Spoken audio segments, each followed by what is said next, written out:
everybody. Hi, back. Good to be back. Good to be back. I do want to listen. Let's get to it. I want to get to what is the crazy story in college basketball. The story that made me pull out all this recording equipment on a Saturday and discuss this game.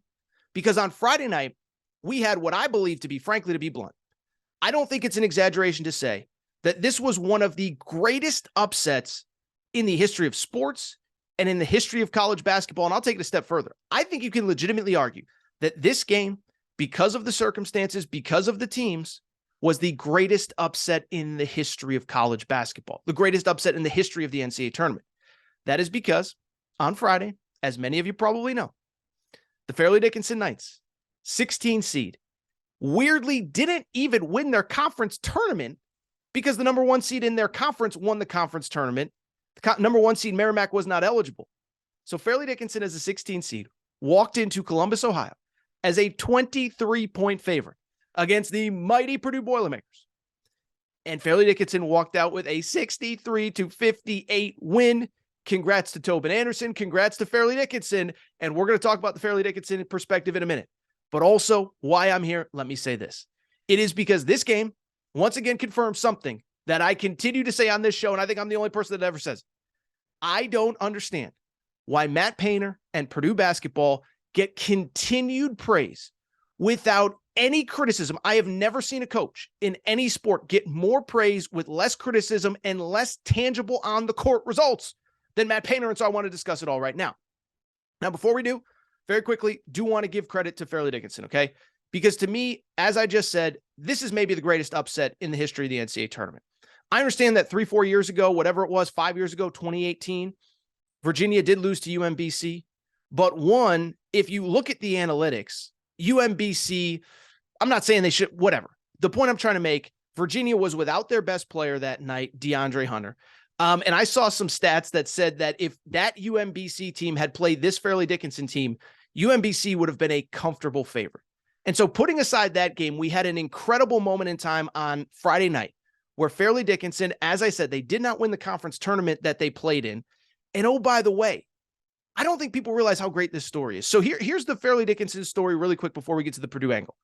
Fairleigh Dickinson last year was 4-22. Fairleigh Dickinson fired their coach in May of last year.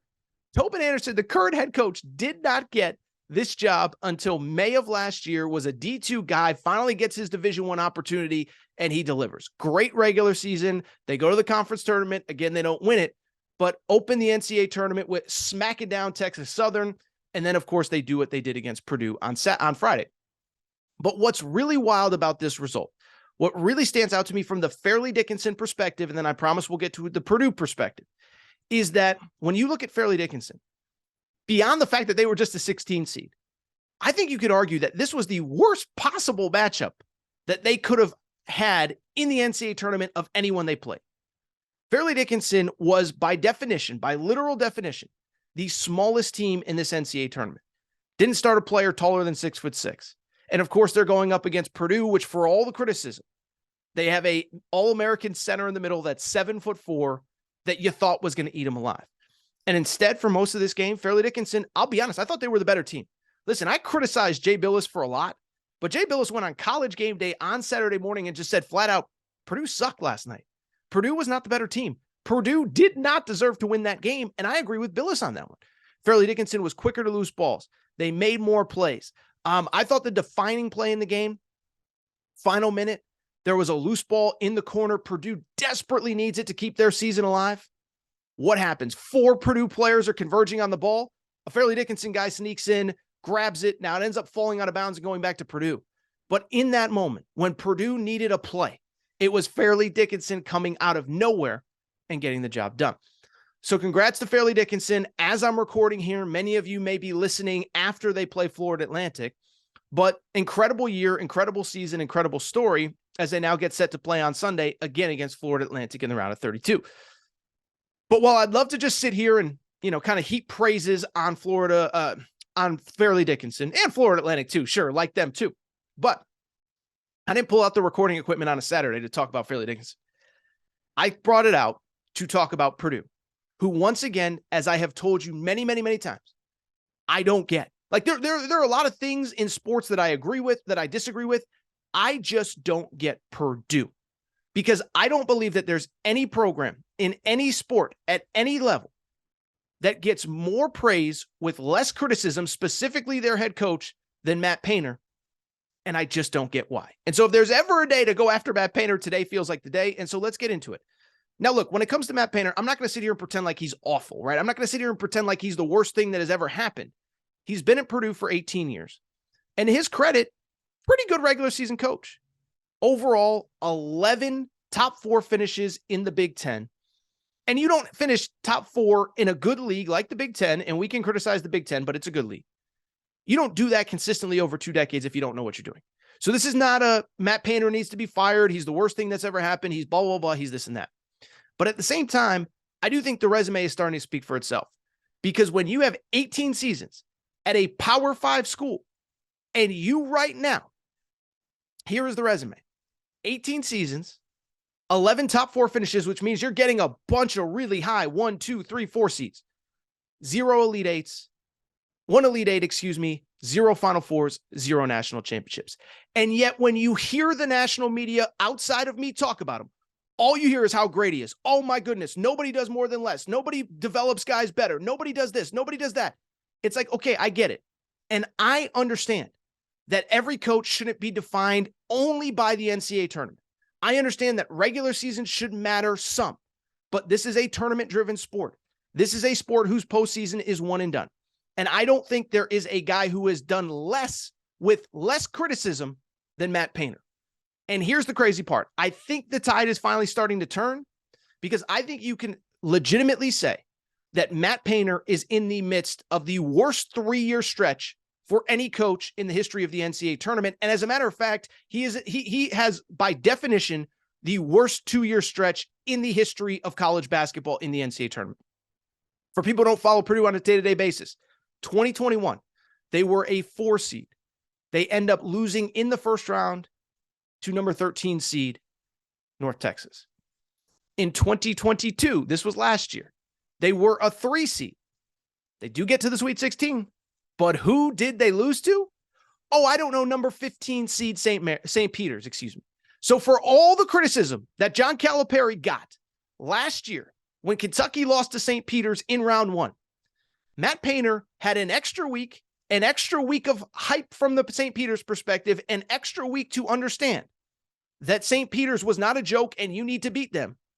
And he ends up losing to them in the Sweet 16. And then on Friday, as a number 1 seed, he lost to Fairleigh Dickinson. And so when you say he has the worst 3-year stretch, I don't even think it's debatable. Lost as a 4 seed to 13 seed North Texas, lost as a 2 seed to St. Peter's, and lost as a 1 seed to number 16 seed Fairleigh Dickinson. As a matter of fact, I think you can argue that last year's loss is worse for 2 different reasons. One, like I said, St. Peter's was a team that had 2 weeks of hype at that point by the time that they played Purdue and Matt Painter. Kentucky, I'm not excusing it, but you can make you can arguably, you can argue that, hey, caught Kentucky off guard, nobody saw it coming, whatever. You can't say that St. Peter's that St. Peter's caught Purdue off guard. You can't say that. Beyond that, you know why last year was even worse than this year? And like this is, again, stuff that we talked about at this time last year. Purdue had a lottery pick last year in Jaden Ivey. And so all this, nobody does more with less. Purdue had a top 5 pick in Jaden Ivey. And what was especially disappointing is what I think Purdue fans are coming to grips with Matt Painter. He has his style. He plays his certain way, and he ain't changing it for everybody. And so last year, when you have a guard that literally nobody can stay in front of, that literally is a first-team All-American, can get to the rim anytime he wants, what do? You're feeding the post to Zach Edey. You're feeding the post to Travion Williams. This year, I actually think that Purdue probably did overachieve in the regular season. It doesn't excuse what happened on Friday. But last year, with a lottery pick, you lost to a 15 seed. And this year, with the number 1, with the National Player of the Year, you lost to a 16 seed. And so at the end of the day, I just don't get why this guy doesn't get criticized more. Because when I look at all the people that take heat in this sport, they all have better resumes than Matt Painter. John Calipari gets crushed year after year after year after year after year. And I understand he's got more talent than Matt Painter. I get that. How about this first stat? Matt Painter has been to one Elite Eight in his entire career. John Calipari has been to multiple Elite Eights at 3 different schools. Went to 2 at UMass, went to a bunch at Memphis, including a Final Four in 2008, and of course has been to 1 million Elite Eights and 4 Final Fours at Kentucky. And we'll see if that continues this year. I'm recording before Kentucky plays on Friday. Mark Few. All I hear is Mark Few is, and Gonzaga, they're so disappointing. Gonzaga's been to 2 Final Fours since 2017. So 2 Final Fours in the last 6 NCAA tournaments played. Recording before they play TCU on Sunday. We'll see what happens there. By the way, Mark Few, 4 Elite Eights in the last 6-7 years. I mentioned this on Friday's show. But all I heard when Sean Miller was at Arizona was, Sean Miller. This guy he can't get to a Final Four. All he does is choke. Sean Miller got to Arizona in 2009, 2010. So Matt Painter had an 8-year head start on Sean Miller, like a 6-year head start, whatever it was. Sean Miller went to 3 Elite Eights while he was at Arizona. Lost 2 of them by 1 point a game. Purdue's been to 1 Elite Eight in 18 years under Matt Painter. Do you need me to keep going? I don't need to keep going. But I just want, I guess the point that I'm trying to make with all this, I just want fair coverage of people in sports, right? I talk about this all the time. But if we're going to criticize John Calipari for early losses, if we're going to criticize Mark Few, if we're going to criticize Sean Miller, if we're going to criticize whoever, why is Matt Painter not getting criticism? Because all I hear year in and, nobody does more with less. No, this guy is just the best. Okay, well, if we acknowledge that he's overachieving during the regular season, then one of 2 things has to happen. We have to either stop acknowledging that he's overachieving because maybe he's not overachieving, or 2, we have to say, okay, he overachieved. He got his team to a level, but now he is grossly underachieving in the NCAA tournament. So I don't even know the point that I'm trying to make, but I guess I do know the point I'm trying to make.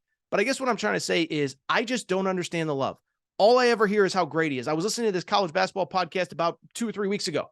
The idea of National Coach of the Year came up. And the host wouldn't even consider anyone other than Matt Painter. I'm like, I don't even think Matt Painter is the best coach in the Big Ten this year. I think you could say that Chris Collins at Northwestern was better. Micah Shrewsbury at Penn State was better. Kevin Willard at Maryland in his first year was better. This is year 18. And so I don't mean to go on and on, but this is so disappointing. This is so crushing. And I'm sorry. Spare me with the Matt Painter is this. Spare me with the Matt Painter is that. I understand that you shouldn't solely be judged by the NCAA tournament. But at some point, you do have to win games that matter when they matter the most. And this guy has been disappointing. By the way, how about this? 2 Big Ten tournaments, championships in the last 2 years as well. Terrible tournament coach, terrible coach when the games matter the most. I don't think he does well in crunch time. And at some point, somebody's got to call him out on it. And I just did. All right, I think that's it for this bonus episode of the Aaron Torres Sports Podcast. Time for me to get out of here. Listen, it's Saturday. You guys want to watch college hoops. But hey, you got something interesting on Sunday to listen to as you work out, as you do whatever. Before we get out of here, I want to remind everybody, make sure you're subscribed to Aaron Torres Sports Podcast, Apple, Spotify, Amazon Music, Google